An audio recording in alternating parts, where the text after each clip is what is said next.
अरे आज के अति रोचक समाचार भाग 1 आपके सामने प्रस्तुत करें। हमारे देश में हालात बड़े विचित्र हो रहे हैं। जो कभी सोचा नहीं था वो वैसा हो रहा है। जो नए भारत का दावा कर रहे थे ना, वो छिन्न भिन्न भारत को हमारे सामने रख रहे हैं और हालात गंभीर होते जा रहे हैं। अब देश की रक्षा कौन करेगा, ये भी हम सवाल खड़ा हो गया। संविधान की रक्षा कौन करेगा, तिरंगे की रक्षा कौन करेगा, सेना की रक्षा कौन करेगा, अहम सवाल है ये, और उसका जवाब भी जनता के पास में है, जनता को ही देना होगा। अपने यहाँ पर जो देश की जो संस्कृति है, सुसंस्कार है, सब पर हमला हो रहा है, सब पर खतरा है और सबके क्रूर हत्याओं के प्रयास किए जा रहे हैं। सनातन धर्म की भी क्रूर हत्या की जा रही है सरेआम। मामला बहुत बड़ा गंभीर होता जा रहा है। राम मंदिर डकैती कांड में भी अति रोचक स्थिति पैदा हो गई। अब तो सुप्रीम कोर्ट की भी आंखें खुली, उसने कुछ दिशा निर्देश भी जारी किए। देखने क्या होता है। और सुप्रीम कोर्ट को सच सबके सामने रखना ही पड़ेगा। अब यहाँ पर घालमेल नहीं चल सकता। सुप्रीम कोर्ट के जो नए अंदाज दिख रहे हैं ना, वो तो वैसे ही लग रहे हैं। और राम मंदिर डकैती की अब सीबीआई जांच होगी, साफ स्पष्ट नहीं किया, बल्कि जांच शुरू भी हो गई है। अच्छा है भाई, करते रहो, जांच होना चाहिए। अब यहाँ पर राम मंदिर में जो डकैती हुई है ना, उसके किरदार कौन कौन है। सबसे पहले किरदार तो ये भाजपा आती है, नंबर 2 में संघ है, और नंबर 3 में वीप है, और नंबर 4 में जो छोटे छोटे चिंटू हैं। ये 4 भागों में डकैती हुई है, 4 खंड में डकैती हुई है। ये भी मामला अपने आप में बड़ा विचित्र है। और यहाँ पर जो सामने आया है ना तथ्य, कि जितने भी ये स्वदेशी आतंकी है ना, ये राम मंदिर के नाम से 3 से 4 लाख करोड़ हड़पना चाहते थे, उसकी योजना बना ली थी। यदि ये डकैती कांड उजागर नहीं होता ना, तो उनके सपने पूरे होने लगते। परंतु भगवान राम ने भी कहा कि नहीं नहीं ठीक है, अब ये ऐसा नहीं चलेगा। और सुप्रीम कोर्ट से तो अब है ना, भगवान राम को, देश की 147 करोड़ जनता को, संविधान को आशा है। अब देखते हैं वह आशा पूरी हो गया नहीं, अभी कुछ कहना बहुत कठिन है। चलिए, अब जो भी हो रहा है होने दीजिए। आज हरियाली अमावस्या के अनेक प्रदेशों में वृक्षारोपण के नाटक नौटंकी की गई। कहाँ कहाँ से पौधे खरीदे गए, कैसे खरीदे गए, कितने पौधे रोपे गए, कितने वो वृक्ष बनेंगे, ये भी अभी हम सवाल के। और मैं तो कह रहा हूँ, अभी तक करोड़ों पौधे लगाए गए थे। ये बताया जाए कि उनमें से कितने पेड़ बने। मेरे को तो नहीं लगता कि पेड़ बने हो।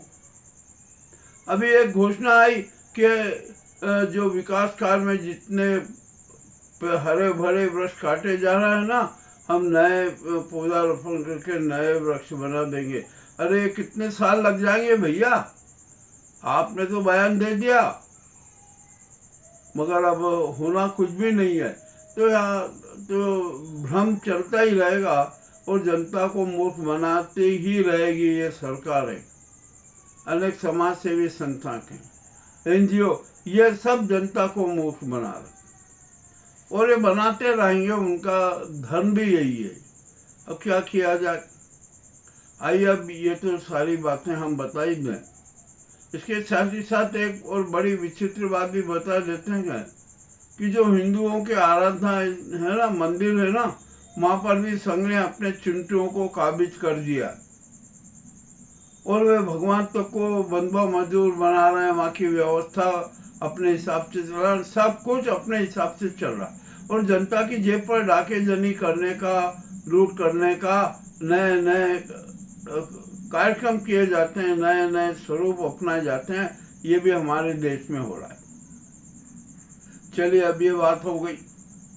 राम मंदिर डकैती में चंपत राय ने बहुत बड़े खुलासे कर दिए और उसमें मोदी जी, भाजपा, संघ, विप भी उलझ गई, सभी उलझ गए कि आखिर क्या किया। तो भैया ये तो है ना, संगठित गैंग द्वारा संगठित रूप से डकैती की गई राम मंदिर में। चलिए, अब सुप्रीम कोर्ट सीबीआई की जांच के आदेश दे दिए। अब सीबीआई क्या जांच करेगी? यह जांच यहाँ दो भागों में जाती है, एक राम जन्मभूमि आंदोलन और दूसरा है मंदिर बनवाने से लेकर 2026 की डकैती तक। अब सीबीआई कहाँ जाएगी, किसे करेगी? जिन्होंने राम जन्मभूमि आंदोलन चला उसमें तो बहुत लोग तो स्वर्ग चले गए, स्वर्ग में सिधार गए। किस किस नाम से घोटाला हुआ? स्टिकर के नाम से बड़ा घोटाला हो गया। जो ईंट लाए थे, ईंट उसमें भी घोटाला हो गया, और न जाने कितने स्वरूप में घोटाले किए गए। कितने लोग पैसा खा गए, चंदा का चंदा ही डकार गए। ठीक है भैया, अब ये फिर राम मंदिर बन गया, और जो दावा कह रहे हम राम को लाए हैं। अब आप देख लीजिए ये कैसे राम को लाए। ये जो राम के नाम पर डकैती करने वाले लोगों ने जनता को भ्रमित किया। वहां पर जो न्यास बना है ना, उसमें भी अपने अपने लोग ही घुसाए, और भी मामला बड़ा विचित्र हो गया। अब अभी जो नया सरकार ने नया एक पेचरा खेला कि अयोध्या में सीईओ भी रहेगा, उसके लिए आवेदन की निकाल दिया। 18 तारीख लास्ट है आवेदन देने की। देंगे, यदि कोई अच्छा व्यक्ति सामने नहीं आया ना, तो ये नाजी सरकार अपनी पसंद के किसी अफसर को अयोध्या का सीईओ बना देगी। ये भी बहुत खुली बात है, स्पष्ट बात है, इसमें कोई बात छिपी नहीं है। अब मोदी जी भी संकट में आ गए, भयंकर संकट में आ गए। अब तो गुजरात से ही होने लगी कह रहे मोदी जी कोई डिग्री होल्डर नहीं है, इन्होंने ये तो 12वीं में भी फेल हो गए थे। अब भैया सच क्या है ये तो मोदी जी बता सकते हैं, उनको खुलासा करना चाहिए, नहीं करना। अब अमित शाह की जो राजनीति थी वो भी फ्लॉप हो गई। हार्ट टेलिंग के माध्यम से जो खेल खेला जाने वाला था ना, वो खेला भी फ्लॉप हो गया। क्या किया जाए, हो गया तो हो गया, अब आगे हो जाओ। अब विप तो संघ पर भी आरोप लगाने लगा, मोदी जी पर भी आरोप लगे, और भी न जाने क्या क्या हो रहा है। यहाँ विपक्ष को भी घेरने की तैयारी की जा रही है। कह रहे विपक्ष ने ये मुद्दा था, ये उछाले अपने राजनीतिक फायदे के लिए। तो भैया क्या राम मंदिर में शातिर और संगठित डकैती ये राजनीति है या धर्म है? तो भाजपा और जो चिंटू कहने कह रहे थे धर्म का है, मंदिर हिंदू का है, दान हिंदू का है, उस पर डकैती हो गई तो दूसरे लोग क्यों चिल्ला चोट मचा रहा है, क्यों कोहराम मचाया जा रहा है? चुपचाप बैठ जाओ, डकैती हो गई उसको भूल जाओ। ये भी बातें हो रही है। अब आखिरकार किया जाए, क्या होगा? तो सबसे खराब हालत तो मोदी जी की है। मोदी जी को वास्तव में अब त्याग पत्र दे देना चाहिए, हट जाना चाहिए, क्योंकि उनके खिलाफ बहुत संगीन आरोप भी लग चुके हैं। एसपी फाइल में भी बड़ी वो बातचीत विचित्र हो रही है। और दूसरी सबसे बड़ी बात, नरेंद्र मोदी को भारत के हितों की कोई जरूरत नहीं है, और ना परवाह है और ना जवाबदेही है। इसी तरीके से जो मोदी जी है ना, जनता के प्रति भी जवाब दे नहीं है। मत करो भैया, तुम्हें जो करना है करो, अब क्या किया जाए। अभी अभी समाचार आया कि सोनम वांगचुक की मांगे सरकार ने स्वीकार कर ली है। अब देखते हैं क्या है, कैसा फायदा। ये इस सरकार में तो भरोसा कर ही नहीं सकते, ये तो झूठ बोलने की वाली सरकार है, झूठ बहुत बोलती है। और अभी समाचार आया कि सोनम वांगचुक का अनशन राहुल गांधी जाकर तुड़वाएंगे। अच्छी बात है, तुड़वाना चाहिए। अरे एक बड़े विचित्र आरोप लगा दिया कश्मीर में कि जो मुख्यमंत्री है ना उमर अब्दुल्ला, उन्होंने 30 से 35 करोड़ में भाजपा के सांसदों को खरीदने की पहल की। अरे यार, अब तो झूठ की भी हद हो गई, इससे ज्यादा झूठ की और सीमा क्या होगी। अब मध्य प्रदेश की स्थिति भी बड़ी विचित्र होती जा रही है। यहाँ पर भ्रष्टाचार चरम पे है, पक्षपात चरम पे है, रेत माफियाओं का आतंक चरम पर है।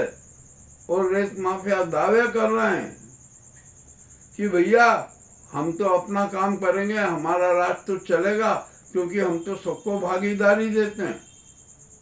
ये बहुत संगीन आरोप है रेत माफियाओं का, इसकी भी सच्चाई जानना पड़ेगी। अब क्या किया जाए, हमारे देश में तो धन के लिए क्या क्या नहीं किया जा रहा। अब क्या बताएं और क्या कहें। अमित शाह भी संकट में आ गए। अमित शाह को चढ़ी पार से साइज है।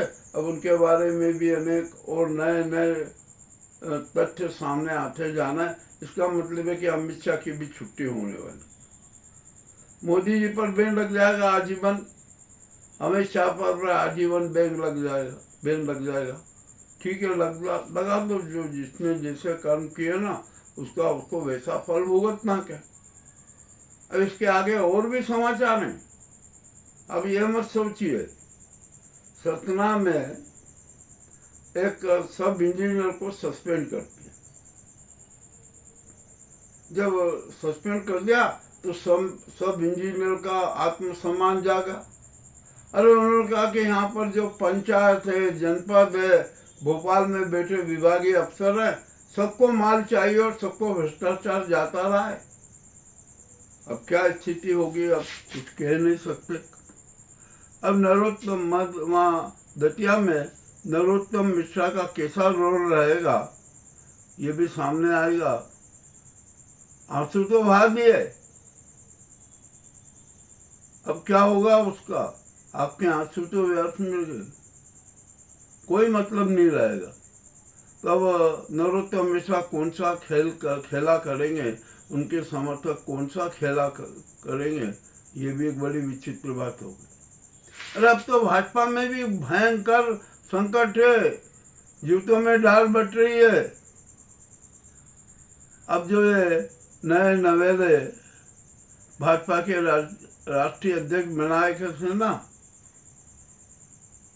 नितिन नवीन, उनको भी हटाने की योजना बनने के। अरे इसको हटाओ, ये तो अपने काम का आदमी नहीं है, अपना बंधुआ मजदूर नहीं रह सकता। अब देखते हैं भैया क्या होता है क्या नहीं होता है। ये स्वदेशी आतंकी गैंग है ना, जो भी करे वो कम है, इसमें कोई मतलब नहीं है। अब प्रयागराज में उधर कुछ अनेक क्षेत्रों में बादल फटे, प्रयागराज डूबने की स्थिति में हो गया, पूरा जल प्लावन हो गया।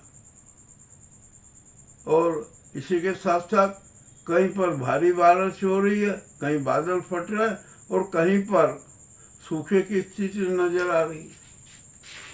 अब यहाँ पर बद्रीनाथ में भी प्राकृतिक प्रकोप फिर चालू हो गया। पहाड़ों से पत्थर दरकने लगे, गिरने लगे।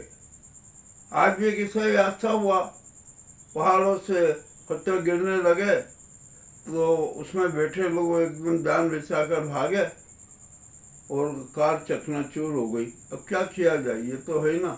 और हमने प्रकृति के साथ जो व्यवहार किया है ना, उसका फल भी तो हमें भुगतना है। प्रकृति सच्चा न्याय देती है, वो किसी से पक्षपात नहीं करते, जिसके जैसे कर्म उसको वैसा न्याय। और आखिरी एक इस एपिसोड के आखिर में बता दूं कि सुप्रीम कोर्ट को भी सच्चा न्याय देना होगा देश की जनता को, देश को। अब वो दे पाते हैं कि नहीं अभी कुछ नहीं कह सकते। अभी तो जो प्रारंभिक स्वरूप में है ना, ऐसा लग रहा है कि सुप्रीम कोर्ट कठोर एक्शन लेगा। एक सुनवाई हो गई, अब दूसरी सुनवाई सोमवार को के। परंतु सीजेआई को एक बात याद रखना चाहिए कि ये बात तो सही है कि डकैती हुई है, डकैती करने वाली पूरी गैंग है और संगठित ढंग से पूरा डकैती का प्लान बनाया गया, वो सब उजागर हो गया। अब मामला राष्ट्रपति को भी ध्यान देना चाहिए कि देखते हैं राष्ट्रपति जी क्या कदम उठाते हैं। वो कदम उठाएंगे कि नहीं, जो राष्ट्रहित में कदम है, जनहित में कदम है, उनको उठाना चाहिए, कठोर निर्णय लेना चाहिए। देश में राष्ट्रपति शासन लागू कर दे, नाजी सरकार को भंग कर दे, देश का केयर टेकर पीएम भी सेना के अफसर को बना दे। ये तो सारे काम राष्ट्रपति को करना ही होंगे, क्योंकि ये जनता का सुझाव है, हमारा अपना नहीं है। जनता जो बोल रही है उसके अनुरूप तो चलना पड़ेगा। और ये स्वदेशी आतंकी गैंग जो इसके तीनों चारों घटक है ना, वो भी एक बात समझ लें कि अब जनता कुछ भी नहीं सहेगी और भ्रमित भी नहीं होगी। उसने जन क्रांति का संकल्प कर लिया है और वो जल्द से जल्द मैदान में आने वाला। क्या ठीक है, देखते क्या होता है। और आपको एक बात बता दूं कि हार्स ट्रेडिंग का गोरख धंधा भाजपा ने नहीं किया, ये सिद्ध हो गया, सब कुछ हो भी रहा है। तो जब जो दल महाभ्रष्टाचार करके चातुर्यता की बात लाए, तो उस दल का तो राजनीतिक पंजीयन रद्द होना चाहिए। अब देखते हैं क्या होता है, क्या नहीं होता क्या।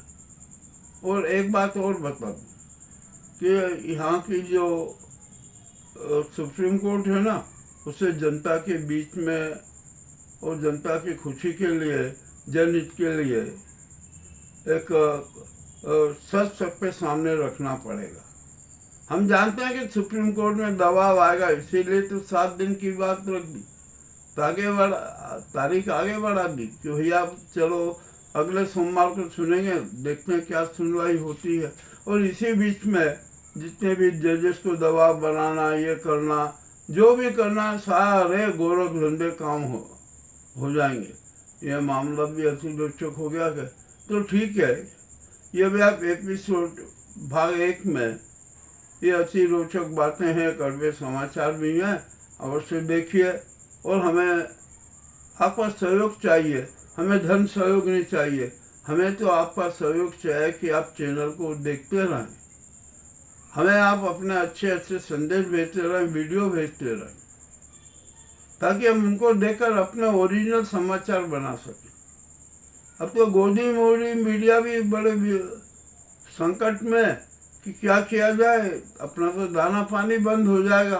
कहाँ दाना पानी बंद होगा भैया।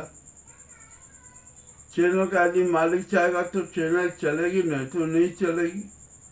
और मामला बहुत ही खतरनाक हो गया है। अभी ये भारत को है ना, सच्चा भारत तो कहना बहुत कठिन।